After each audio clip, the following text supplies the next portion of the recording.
Chers amis de la SMA Togo TV, bienvenue dans votre émission Gros Plan Église.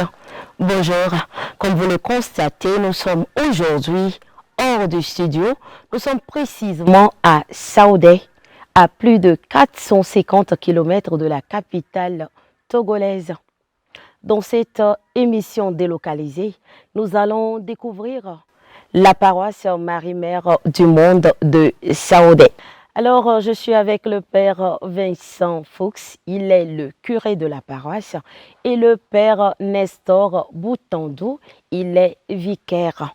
Chers pères, soyez les bienvenus et merci de nous avoir accueillis chez vous. D'avoir quitté la capitale, d'avoir fait un si long voyage vraiment pour venir nous rencontrer, nous sommes honorés et j'espère que vous serez heureux de découvrir notre paroisse, découvrir nos activités, découvrir nos paysages, nos montagnes. Merci, cher Père. Nous sommes très heureux par l'accueil que vous nous avez réservé. Et déjà, le paysage lui-même a parlé à notre place. Et avec ce sourire, vous comprenez que l'accueil qui nous a été réservé a été impeccable. Alors, cher Père, pourquoi le nom Marie-Reine du Monde attribué à votre paroisse? Alors, le pourquoi exact, ça, je ne peux pas vous le dire. Surtout que la paroisse a été fondée il y a très longtemps, en 1953. En 1953. 1953, c'est une des premières paroisses de la région. Voilà. Elle a été fondée donc par les pères SMA, qui venaient de France, spécialement de la province d'Alsace. Donc, c'est eux qui ont pris la suite des missionnaires SVD. Et donc, c'est eux qui sont arrivés ici il y a assez longtemps. Et cette paroisse, donc, date de 1953. Mais là, pour vous donner la raison du choix de ce nom, exactement, je ne pourrais pas vous le dire. Merci, mon Père. Alors, chers téléspectateurs, c'est Marie-Reine du Monde et non Marie-Mère du Monde. Alors, vous l'avez compris. Et le Père dit, il ne peut pas vraiment nous expliquer pourquoi ce nom attribué à la paroisse. Mais il a effleuré un peu l'historique, mais là, il va nous faire l'historique de cette paroisse. Je vais vous dire un peu ce que je sais, puisque je ne suis pas là depuis longtemps. Les fondateurs, les premiers fondateurs, donc, ont disparu. Mais heureusement, il y a quelques écrits qui restent. Donc, d'après ce que je connais, donc, cette paroisse a été fondée par le père Chopard en 1953. Et ensuite, un an après à peu près, elle a été remplacée par le père Reif, donc qui a beaucoup travaillé pour cette paroisse. Voilà, et c'était une paroisse qui englobait évidemment plusieurs paroisses actuelles, dont Pia, Kouméa, pour ceux qui connaissent le secteur. Voilà. Et le père Raif est resté un certain nombre d'années, puis il a quitté quelque temps. Là, c'est entre autres des pères togolais qui ont été nommés dans cette paroisse, en particulier le père Adjola, que beaucoup connaissent, qui a beaucoup travaillé donc sur la langue kabyé, pour faire des lectionnaires, pour faire des missels en kabyé, etc., etc. Voilà. Et ensuite, vers 1974, le père Raif est revenu. Mais je crois, question de terrain, bon, il disait que sur la montagne, l'accès était difficile, tout ça. Il a quitté Saoudé, le lieu de Saoudé, pour aller s'installer dans une station secondaire de Saoudé, à Kouméa, et il est resté là-bas. Donc Saoudé n'était plus le siège, on peut dire, de la paroisse. Mais ensuite, en 1992, par là, quand il y a eu découpage de cette grande paroisse en 3 paroisses, donc Saoudé, en tant que lieu, est redevenu paroisse à part entière. Et déjà, il y avait le père Alphonse Kunz, qui était là comme vicaire, donc qui est devenu automatiquement curé. Et en tout, donc, ce père Alphonse Kunz est resté 40 ans, et il est parti il y a à peu près 6 ans. Après lui, il y a eu le père Donald, un Ivoirien, avec le père Raphaël, un Togolais, Puis, il y a 3 ans, je suis arrivé, d'abord avec un père Raoul, ivoirien, puis depuis 1 an et quelques avec le père Nestor. Voilà un peu les grandes lignes de l'histoire de cette paroisse. Alors, merci cher Père pour les grandes lignes de l'historique de cette paroisse. Nous allons maintenant nous tourner vers le Père Nestor et qui va nous situer un peu la paroisse par rapport au doyenné de Kara. Voilà, merci. Nous sommes dans le diocèse de Kara. La paroisse fait partie des 6 paroisses constituant les doyennés de Yadé. Il y a la paroisse de Koumeya, la paroisse de Pia, la paroisse de Yadé, la paroisse de Chichao, la paroisse de Bou et la paroisse Marie-Reine du Monde. La paroisse est vraiment au centre du pays Kabyé. Nous sommes dans le pays Kabyé ici. Vous allez remarquer, c'est la terre des Kabyés. Tous les Kabyés, qu'ils soient loin ou près, à la fin de sa vie, revient ici. C'est ici, nous sommes donc à la paroisse Marie-Reine du Monde. Voilà ce que je peux dire un peu sur la paroisse. Voilà, merci. Merci, cher Père Nestor, pour cette situation. Et une paroisse qui est au centre des Kabyés. Et aujourd'hui, quelle est la mission de la paroisse Marie-Reine du Monde? Voilà, le Père Vincent vient de le souligner. La paroisse a été fondée par le Père Essema. Et à mon avis, la paroisse aussi est définie par rapport à notre charisme, un style de vie de la Essema. Nous sommes plus proches de ces de peuple de Dieu. Nous collaborons ensemble, nous travaillons ensemble. Et comme toute mission de l'Église, nous travaillons, nous prêchons, nous administrons les sacrements. Et voilà en général l'image de la paroisse, l'image de la paroisse. Comme le Père l'a souligné, et ici, c'est l'évangélisation. L'évangélisation, et nous sommes missionnaires, donc nous sommes proches de notre peuple. Nous allons chez eux, non seulement eux venir chez nous, mais nous allons chez eux pour les rencontrer, les écouter et partager ce qu'ils ont, et nous aussi partager ce que nous avons. Voilà un peu comment nous pouvons définir l'image que nous pouvons donner à la paroisse Marie-Reine du Monde. Merci Père Nestor. Alors, cher Père Vincent, comment fonctionne-t-elle la paroisse? Bon, d'une part, il y a le fonctionnement classique de toute paroisse, voilà, les messes, l'administration des sacrements, les visites des malades, etc., etc. Mais notre paroisse a quelques traits particuliers, assez particuliers. C'est la première fois que je vois certaines choses, bon, qui ne sont pas mauvaises en soi, mais qui sont un peu étonnantes. C'est la proportion de personnes âgées. Il y a les enfants ici, les personnes âgées, et entre les deux, la classe d'âge, disons, entre 25, 30 ans et 50, 60 ans, est un peu absente. Pourquoi? Parce que c'est une zone très montagneuse, avec peu de terres cultivables. Donc, il y a peu de personnes qui peuvent vraiment vivre de l'agriculture. C'est des petits lopins de terre, vous l'avez peut-être vu, qui se glissent entre les montagnes, entre les rochers, tout ça, il n'y a pas de grands champs souvent. Donc, depuis longtemps, il y a un exode rural vers le sud. Et même actuellement, les jeunes, après le bac, pour la plupart quittent pour continuer des études ou bien pour chercher du travail. Et souvent, évidemment, ne reviennent pas, puisqu'il n'y a pas d'autres sources de revenus pratiquement que l'agriculture ici. Voilà, donc c'est une paroisse spéciale dans ce sens-là, avec beaucoup de personnes âgées. Et comme le Père Nestor l'a dit, comme c'est un peu un lieu d'origine pour les Kabyés, nous avons beaucoup d'enterrements et de funérailles par rapport à d'autres paroisses. Et relativement peu de baptêmes, voilà. Okay. Alors, est-ce que vous vous faites aider dans votre mission par un groupe de personnes? Quand sur d'autres paroisses, on le constate, il y a un bureau, un CPAE, un bureau exécutif. Comment ça se passe? Oui, alors comme toutes les paroisses, en tout cas du diocèse, il y a un conseil paroissial pastoral, Il y a un conseil paroissial aux affaires économiques.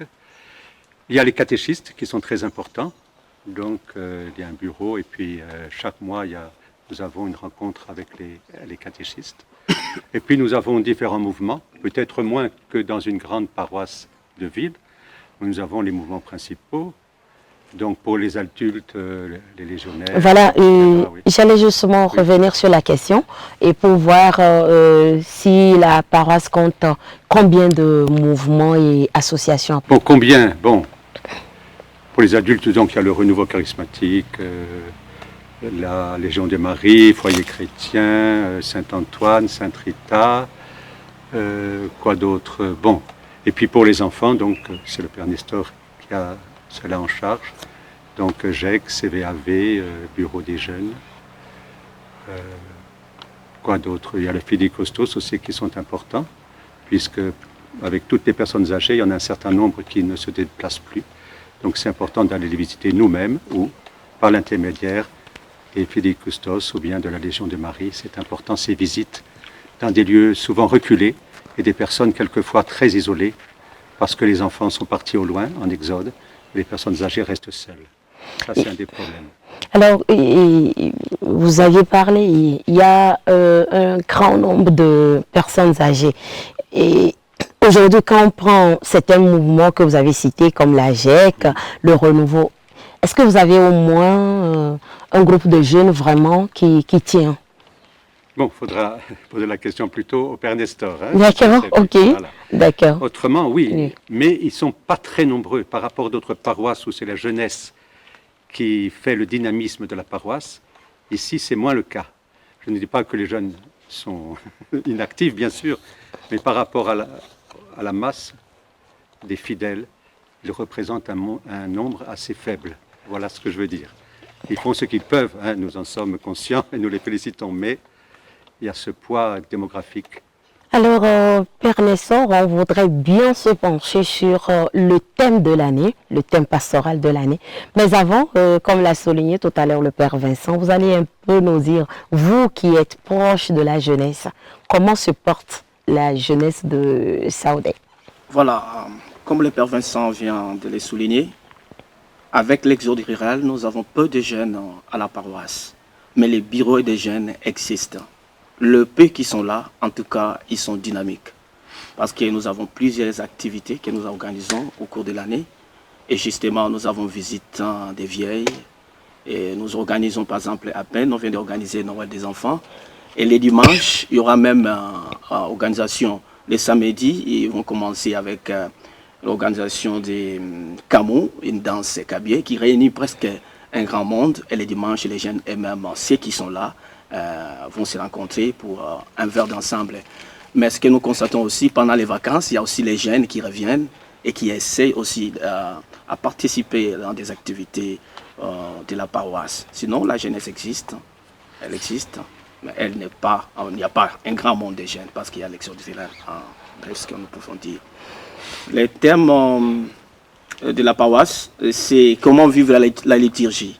C'est les thèmes déjà adoptés par les diocèses et tous nous nous focalisons avec ces thèmes-là, cette année liturgique.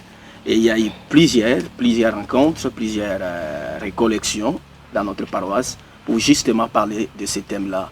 Il y a 2 semaines, nous avions eu à discuter au cours de ces thèmes avec les catéchistes parce qu'ils sont vraiment nos proches collaborateurs. Ils doivent bien maîtriser, ils doivent bien savoir ce que nous célébrons afin de transmettre la même chose aux autres. C'est donc autour de la liturgie que nous sommes en train de passer cette année liturgique. Ok, comment vivre la liturgie, le thème pastoral de l'année. Et le Père l'a dit, vous avez déjà commencé par faire comprendre le thème aux catéchistes et puis aux personnes qui sont plus proches de vous.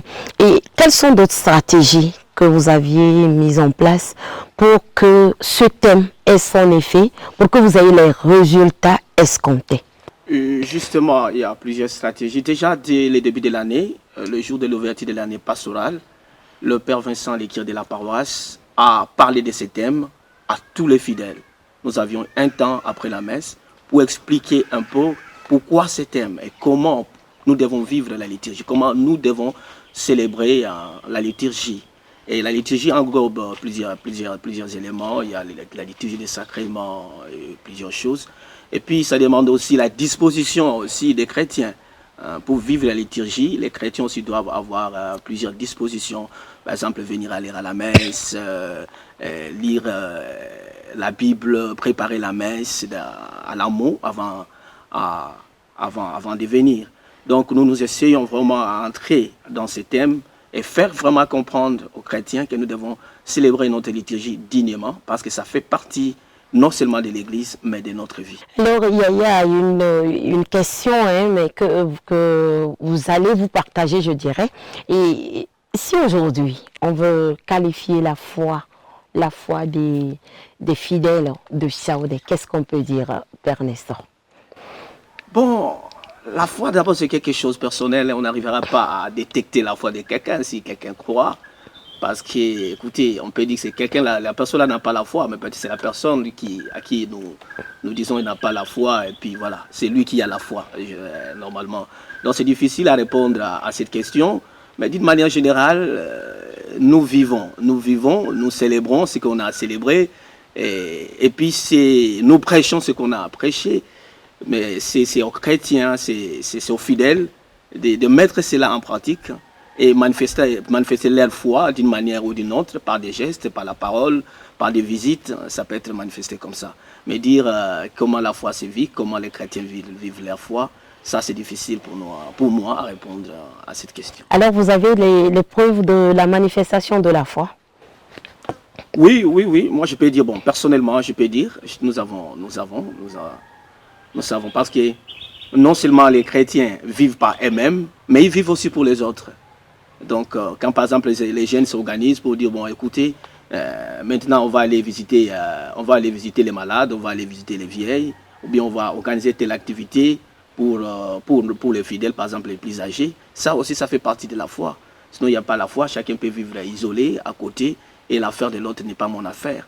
Mais si l'affaire d'un autre fidèle devient l'affaire de son frère ou de sa sœur qui est à côté de lui, c'est-à-dire qu'il y a la foi. Il y a quelque chose. Et alors, quel est le rapport entre les mouvements, les fidèles et puis vous, le clergé? Bon, il y a un rapport, il y a un rapport mutuel. Il y a aussi une complémentarité parce qu'on se complète. On ne peut pas dire que moi, prêtre, je suis au top ou bien je connais tout. Mais aussi, il y a des autres, certaines personnes qui peuvent connaître mieux plus que toi. Donc nous collaborons ensemble, comme le Père Vincent vient de le souligner, par exemple avec les catéchistes. S'il y a quelque chose, on collabore ensemble, la messe, la liturgie. D'ailleurs, nous, comme vous le savez, tous nous sommes étrangers. Quand nous prêchons, ce sont les catéchistes qui interprètent pour faire comprendre les messages aux autres. C'est-à-dire, c'est une collaboration. S'il n'y avait pas une collaboration, il ne peut pas le faire. Et avec d'autres mouvements, comme on vient de le dire, les jeunes, pour organiser, comme vous pouvez remarquer notre chapelle à l'intérieur, tout cela, c'est avec les efforts des jeunes qui se sont mobilisés pour décorer par exemple l'église. Il y a Noël des enfants qui étaient organisés, tout cela avec les efforts de tous les fidèles. Il y a eu des contributions ici par là, justement pour redonner la joie aux enfants afin de mieux fêter Noël. Donc il y a une collaboration mutuelle entre les paroissiens et les prêtres. Et nous aimons cela, nous sommes fiers de cela.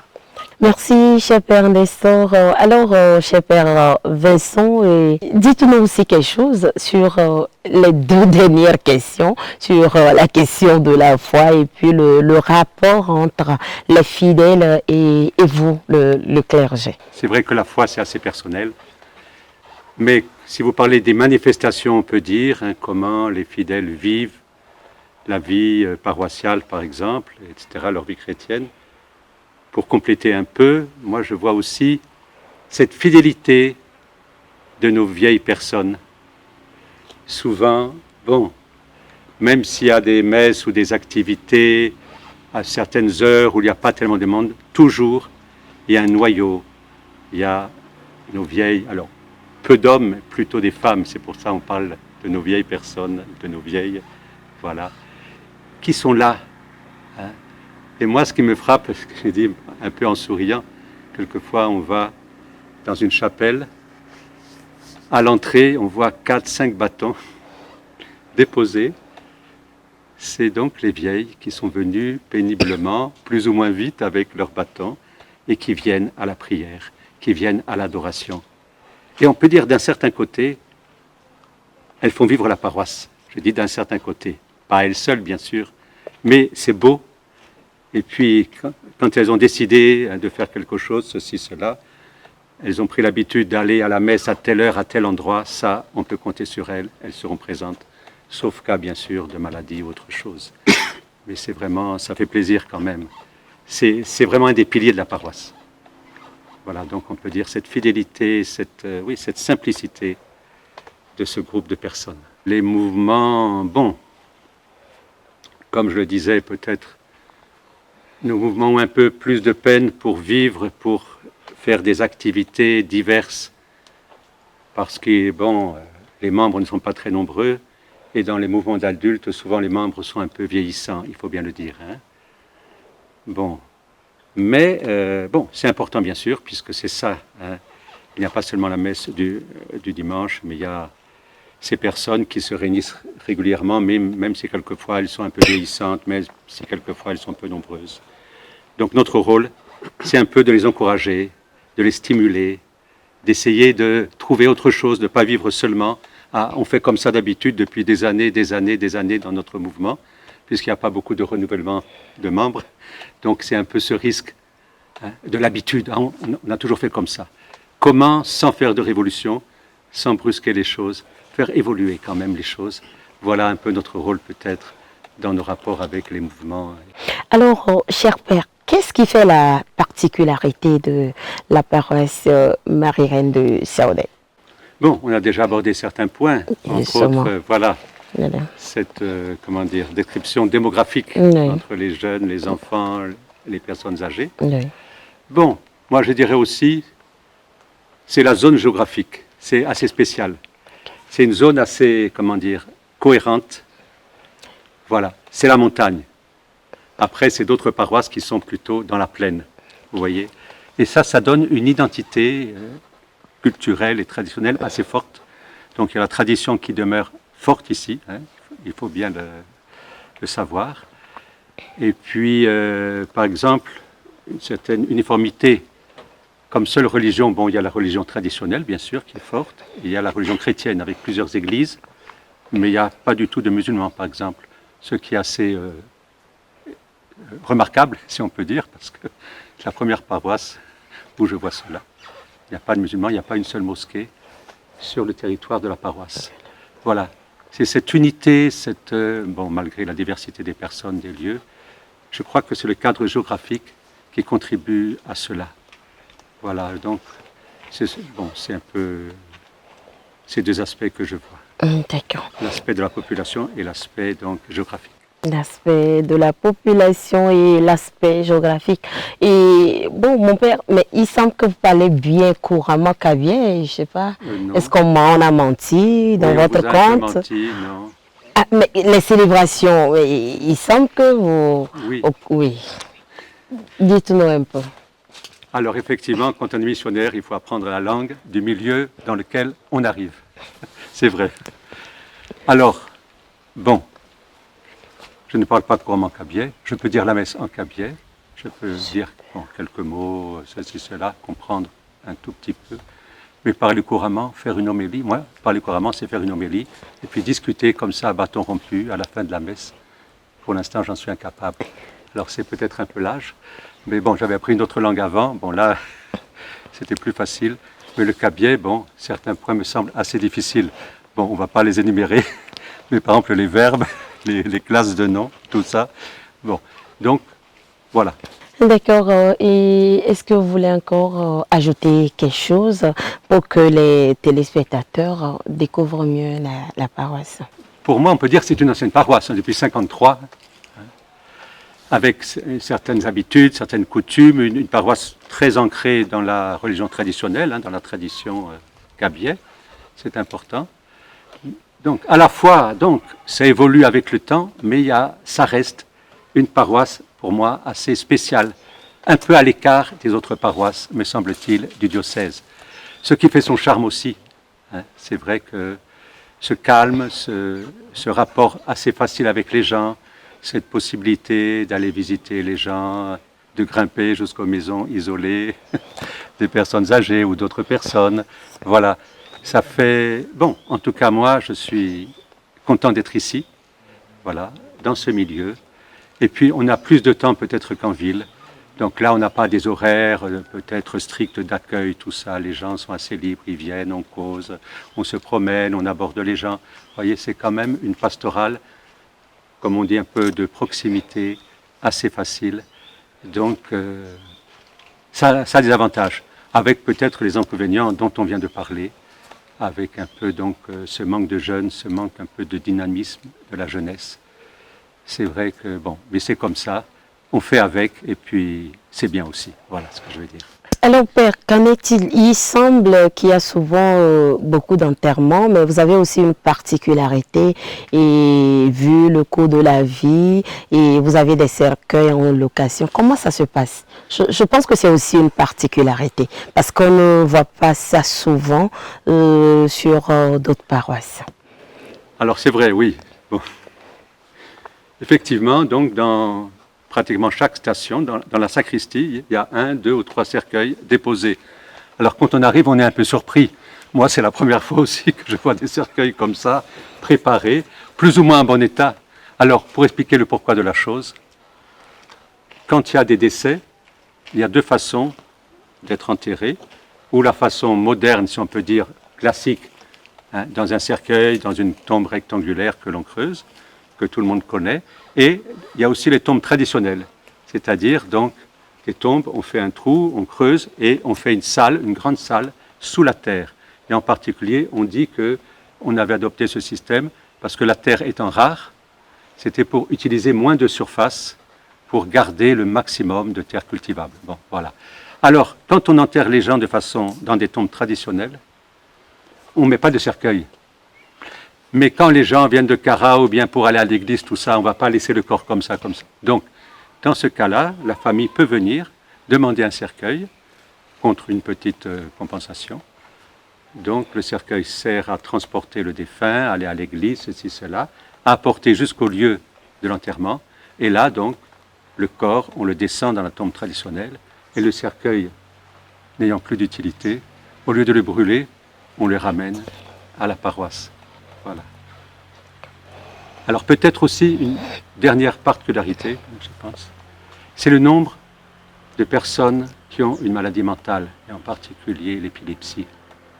On trouve qu'il y en a beaucoup. Voilà. Pourquoi? Bon, ça, peut-être que les spécialistes auront une explication. Et qu'est-ce que la communauté fait pour accompagner ces personnes? Alors depuis, bon, on essaie de faire venir une sœur de Socodé, là, de l'association Saint-Camille, liée donc au Abbé Grégoire, je ne sais pas si vous avez entendu parler, qui travaille entre autres beaucoup au Bénin, et qui est liée à l'ASMA d'ailleurs. Hein. Voilà. Donc tous les 2 mois, c'est la sœur ou bien quelqu'un, quand elle ne veut pas venir, qui vient pour la consultation et pour renouveler les médicaments. Mais il faudrait certainement faire plus, parce que tous les 2 mois, ce n'est pas assez selon moi. Il faudrait au moins tous les mois, et même à Yadé par exemple, avec d'autres sœurs, les malades mentaux peuvent venir chaque semaine. Bon, ils viennent, bon, c'est-à-dire, ils viennent chaque mois, mais c'est le mercredi, donc chaque semaine, il y en a certains qui viennent, et c'est plus facile pour les suivre, c'est plus facile pour payer les soins, parce que payer les médicaments pour 2 mois, quelquefois, c'est bien lourd. Donc on a commencé quelque chose, mais c'est un souci. Et on voudrait améliorer les choses, qu'il y ait vraiment un suivi des malades mentaux plus régulier. Et aujourd'hui, qu'est-ce qui empêche ce suivi mensuel, par exemple, mon père? Eh bien, c'est un peu des personnes ressources. On compte un peu sur des sœurs que nous avons qui viennent d'arriver, mais bon, c'est un peu compliqué, elles ne sont pas très stables encore. Mais s'il y avait parmi ces sœurs une infirmière ou une aide-soignante, quelqu'un qui s'y connaît, qui puisse suivre ces malades mentaux. Voilà, c'est ça aussi qui... On a une pharmacie qui peut délivrer certains médicaments, mais pour un suivi, il faut quelqu'un d'un peu formé quand même. C'est pas juste distribuer des médicaments comme ça. C'est un peu suivre les gens, voir un peu si l'état évolue, peut-être, voilà. si ça devient plus grave, ou bien quand une personne n'est pas venue alors qu'elle devait venir, peut-être essayer de voir ce qui se passe, de la rappeler. C'est quelque chose, parce que suivre les malades mentaux, c'est pas toujours facile. Il y en a qui refusent les médicaments, d'autres qui oublient, qui ne viennent pas, ceci, cela. Donc, c'est ce lien qu'il faudrait faire avec une personne au moins un peu formée. Voilà. Suivre les malades mentaux, et c'est pas facile. Et aujourd'hui, la SMA Togo TV est suivie de par le monde. Je pense que vous pouvez aussi adresser un appel, et toute personne aussi qui aimerait bien vous soutenir et sera la bienvenue, à mon avis. Oui, absolument. Nous sommes au nord, bien sûr, mais nous ne sommes pas tellement loin de Lomé. D'abord, nous ne sommes pas vraiment au Grand Nord. Donc, quelquefois, on dit, ah, c'est une paroisse du Nord, comme si c'était dans un lieu lointain, perdu, pour faire un long voyage. Non. Donc, tout le monde est le bienvenu, pardon. Et donc, n'hésitez pas à venir nous voir. Nous avons des lieux d'accueil. Les personnes qui veulent peuvent venir se ressourcer, peuvent venir découvrir la région, découvrir de beaux paysages, découvrir une culture vivante, découvrir une paroisse. Et puis peut-être, celui qui veut peut se donner pour un temps, une semaine, quelques mois, un an peut-être. Voilà, il y a de la place. Vous serez vraiment les bienvenus. N'hésitez pas à venir nous voir, à parler avec nous et à découvrir cette belle région et ce beau peuple. Alors, chers amis de la SMA Togo TV, vous êtes attendus à Saoudé. Le père l'a dit, ils ont de beaux sites très accueillants et de grandes surprises réservées pour vous. Et avant de terminer, je pense que le père Nestor, il n'est pas aussi togolais. Mais on va savoir si lui aussi, aujourd'hui, est-ce qu'il arrive à faire la messe et en Kabie, ou ça se passe comment avec lui? Voilà, le Père Vincent l'a bien souligné. En tant que missionnaire, nous essayons d'apprendre la langue du milieu. Certaines langues qui ne sont pas très faciles à apprendre, mais nous nous efforçons. Oui, le Père Nestor fait la messe en Kabie. Félicitations. Il fait la messe en Kabie. Et sauf l'homélie, je prêche en français et les catéchistes traduits en kabye.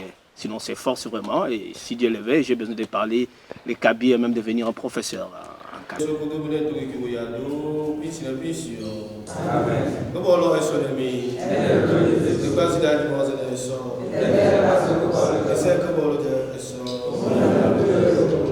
Alors, cher Père Nestor, est-ce que vous aviez encore quelque chose à l'endroit des téléspectateurs? Là, il n'y a pas si grand-chose. Ce que nous pouvons dire, ici nous sommes à Saoudé, venez, comme le Père vient de le dire, nous avons des sites à visiter, nous avons des endroits pour la retraite, pour se ressourcer. Venez nombreux, nous sommes là, nous sommes toujours et toujours disponibles. Nous sommes toujours et toujours disponibles, venez nous visiter. Et puis, vous allez nous rencontrer ici, vous êtes les bienvenus. Merci beaucoup. Alors, vous l'avez compris, les pères, ils sont toujours et toujours disponibles à vous accueillir à Saoudé. Chers téléspectateurs, ne quittez pas. Vous voyez notre plateau aujourd'hui, à défaut de l'espace, nous allons finir avec les pères et que nous remercions de nous avoir accordé de leur temps. Mais nous allons recevoir pour vous une personne ressource, une personne qui va nous donner son témoignage de vie, qui va nous dire ce que cette paroisse a contribué dans sa vie de foi. À toute à l'heure. Nous sommes de retour sur ce plateau après cette belle présentation de la paroisse Marie-Reine du Monde de Saoudé. Nous sommes avec le catéchiste M. Agba Paul et il va nous dire depuis quand il est sur la paroisse et qu'est-ce que la paroisse a fait pour lui. Soyez les bienvenus, M. Paul. Merci beaucoup, Monsieur Paul. Merci pour l'accueil que vous aviez réservé. Et alors, dites-nous, vous êtes sur cette paroisse depuis quand et qu'est-ce que vous faites concrètement? Et pour votre vie de foi, qu'est-ce que la paroisse a apporté pour vous?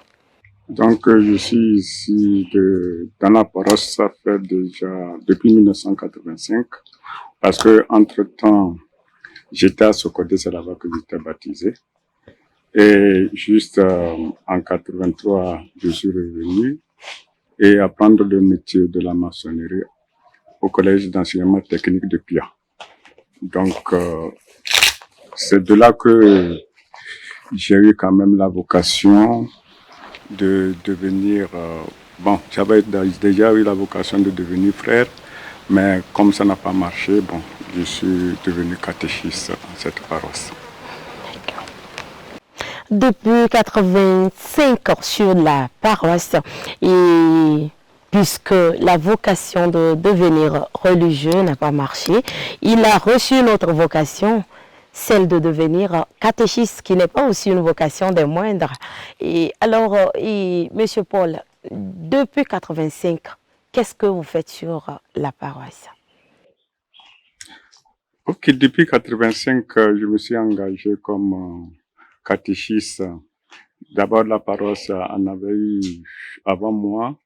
Il y avait le catéchiste Kidavili, qui était là depuis la création de la paroisse. Ensuite, il y avait le catéchiste Eugène Taoulessi.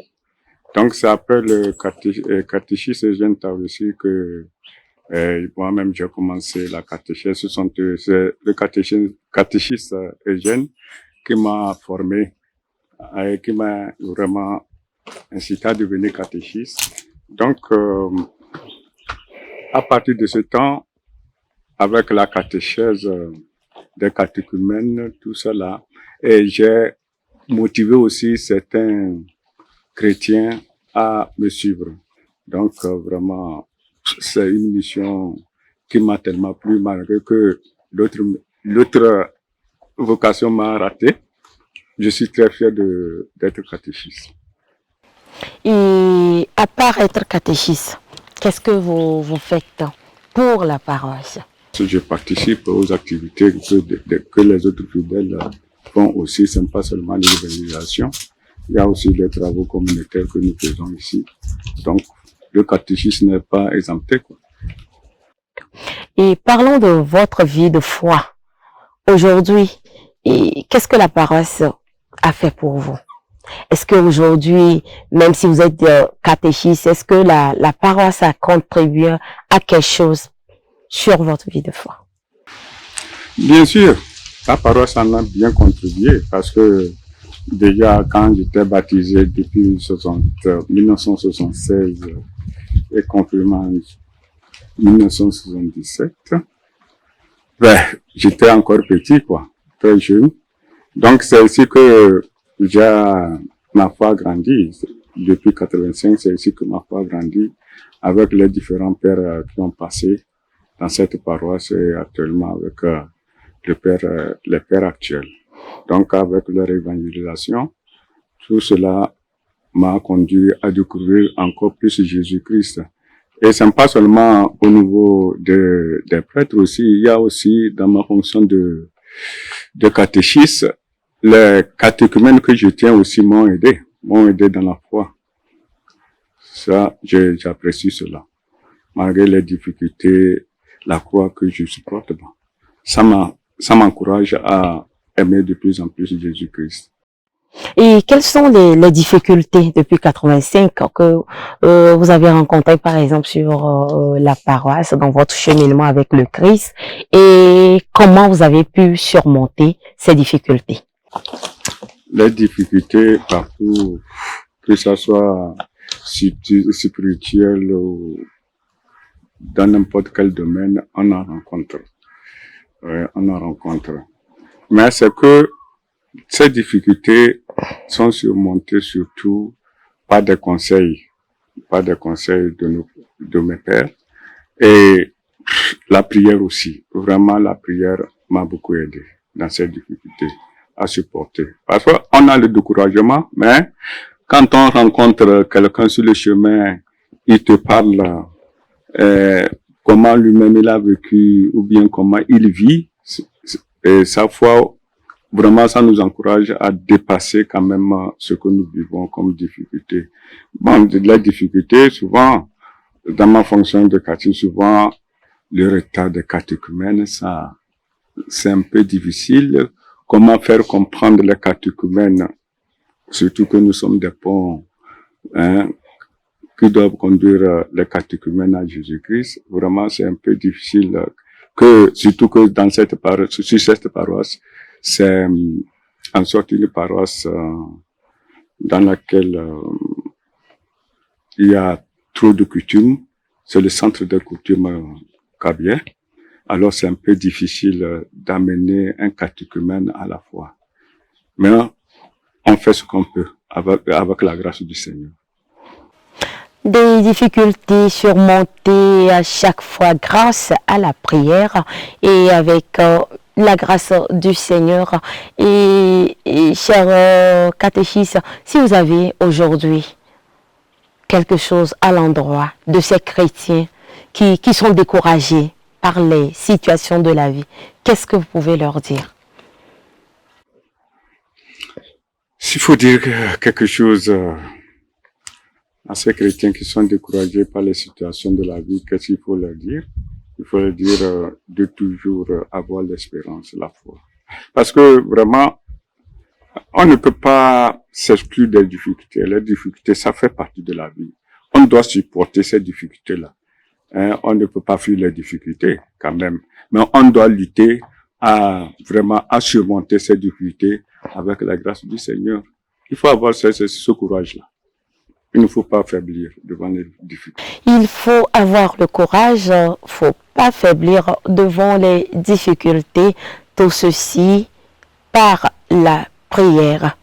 Merci, cher catéchiste, de nous avoir accordé de votre temps et on se dit à très bientôt.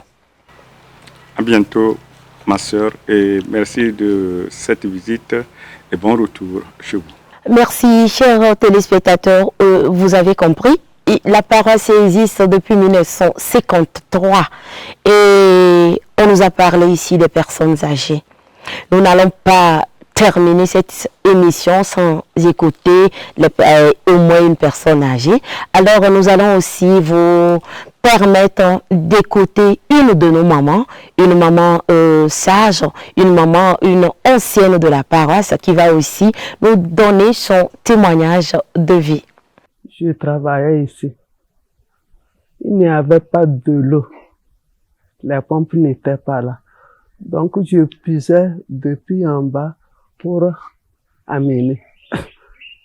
Je faisais la lessive pour les pères. Je les puisais de l'eau. C'est moi qui lavais les choses. Je nettoyais les chambres, tout ça. Donc je travaillais avec mon mari. Ma mère aussi était chrétienne. Nous tous, la famille, on était comme des chrétiens là. Nous travaillons aussi. Si quelque chose n'est pas correct dans la mission, c'est nous qui travaillons.